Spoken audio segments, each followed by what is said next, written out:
ایک دلچسپ واقعہ ہے سکندر اعظم کا۔ سکندر اعظم کے ساتھ حکماء کی جماعت پھرتی تھی، یونان کے مشہور حکماء تھے، حاکم تھے۔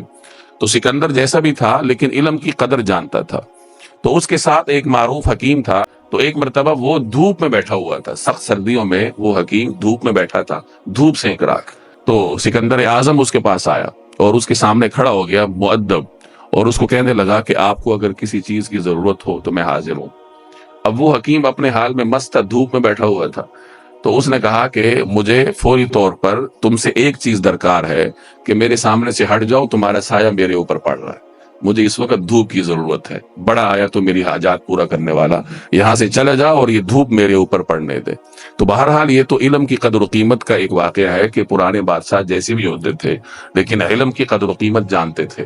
اس سے سائے کی قدر و قیمت بھی آپ کے سامنے آ گئی کہ انسان کسی وقت سائے کا محتاج ہوتا ہے اور کبھی کبھار پھر وہ دھوپ کا محتاج ہوتا ہے۔